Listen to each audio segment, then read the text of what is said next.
कृष्णा मित्रों, आज आप लोगों के लिए बहुत ही ज्ञानवर्धक और शिक्षाप्रद कहानी लेकर फिर से उपस्थित हुए हैं। और आज की कहानी बहुत ही रोचक कहानी है।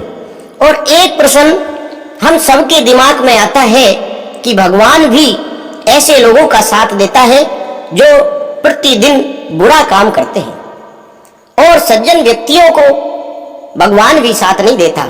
सज्जन व्यक्ति जो हमेशा बुरे काम से बचता है, उसको जीवन में हमेशा दुख ही आते हैं।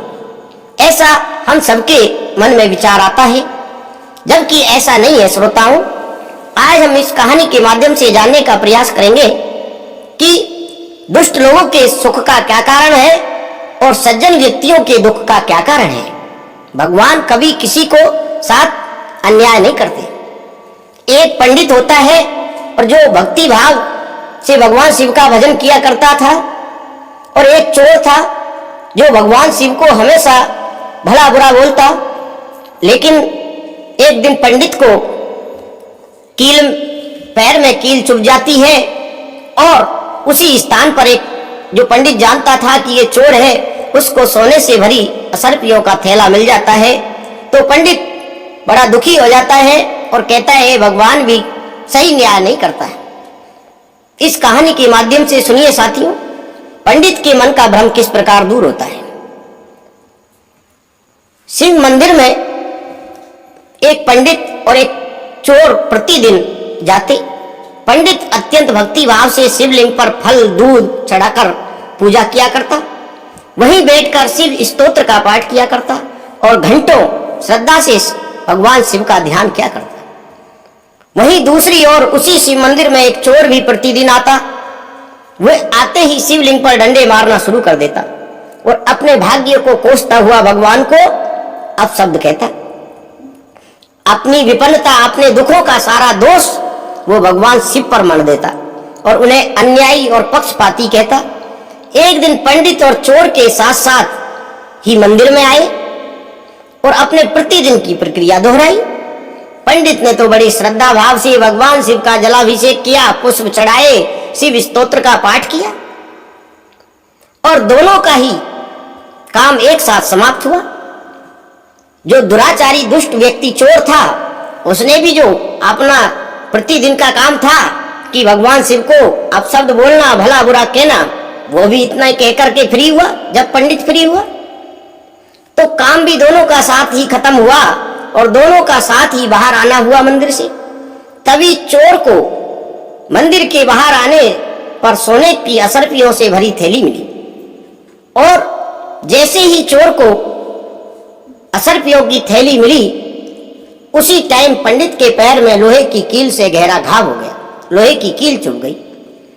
असरपियां मिलने से चोर को अत्यंत प्रसन्नता हुई, लेकिन पैर में गहरा घाव होने के कारण पंडित बड़ा दुखी हुआ और रोने लगा और भगवान शिव को कोसने लगा कि मैं प्रतिदिन आपका भजन करता हूं, स्मरण करता हूं, कोई बुरे काम नहीं करता, फिर भी भगवान ने मेरे लिए ये क्या सजा दी है। और इस चोर को सोने की असरपियों से भरा थैला मिला है। ऐसा सोच ही रहा था, तभी भगवान शिव वहां प्रकट हुए और पंडित से बोले, पंडित जी, ये सब अपने कर्मों का फल है। आज जो आप सुखी हैं, हो सकता है वो आपके पूर्व जन्मों का पुण्य हो। आज के दिन आपके भाग्य में फांसी लगनी लिखी थी, आपके पूर्व जन्म का ये कर्म था। किंतु मेरी पूजा करके अपने सत्कर्म से फांसी को आपने केवल एक गहरा घाव में बदल दिया। आपको दुख तो आया, लेकिन दुख हल्का हो गया, और ये सब आपको मेरी पाठ पूजा करने के प्रभाव से हुआ है। यदि आप अच्छा मार्ग नहीं चुनते, सत्कर्म नहीं करते, भगवान की भक्ति नहीं करते, तो आज के दिन आपके कर्म में लिखा था आपको फांसी होनी थी, जो आपको एक छोटी सी कील चुभ करके ही आपने उस सजा को काट लिया। और सुन, इस चोर को जो असरपियों का थैला मिला है, आज के दिन राजा बनकर राज सिंहासन पर बैठना था, किंतु इसके कर्मों ने इसे केवल स्वर्ण मुद्रा का ही अधिकारी बनाया और राजा बनने से ये वंचित हो गया। अगर ये भी अच्छे कर्म करता तो इसके पूर्व जन्मों के पुण्य के कारण आज ये राज सिंहासन पर बैठता, लेकिन ये अपने बुरे कर्मों के कारण अपने मार्ग से भटक गया, जिसके कारण आज इसको थोड़ी सी स्वर्ण मुद्राओं से ही संतोष करना पड़ा है।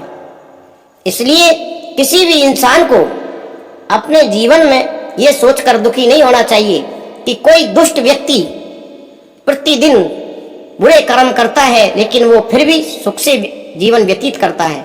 ऐसा नहीं है, वो उसके पूर्व जन्म के पुण्यों के प्रभाव से उसके अंदर, उसके घर में अभी सुख के दिन है। जिस दिन उसके पुण्य का प्रभाव समाप्त हो जाएगा उसी दिन उसके बुरे कर्मों का लेखा जोखा उजागर हो जाएगा। इसलिए हमें कभी भी किसी के सुख को देखकर दुखी नहीं रहना चाहिए। और अपना भाग्य निर्माता मनुष्य स्वयं होता है। यदि वो अच्छे कर्म करेगा तो अच्छे परिणाम के रूप में बेहतर भाग्य पाएगा, और दुष्कर्मों का फल दुर्भाग्य का पात्र बनाता है।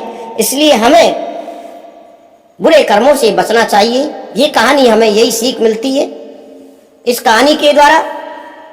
और साथियों, यदि ये कहानी आपको अच्छी लगी हो तो आपसे कहानी के अंत में छोटा सा निवेदन करना चाहूँगा कि आप इस कहानी को अपने मित्रों में शेयर करें। कमेंट बॉक्स में अपना सुझाव लिखकर जरूर बताएं, और आपका एक सब्सक्राइब हमारे लिए काफ़ी महत्व रखता है, और हमारे चैनल को सब्सक्राइब किए बिना आप छोड़कर नहीं जाएं, क्योंकि आपके एक सब्सक्राइब से हमें आगे बढ़ने में बहुत मदद मिलती है। इसलिए हमारे चैनल को आप सब्सक्राइब जरूर करें। हम ऐसी नई नई कहानियाँ आप लोगों के लिए लाते रहेंगे। धन्यवाद साथी।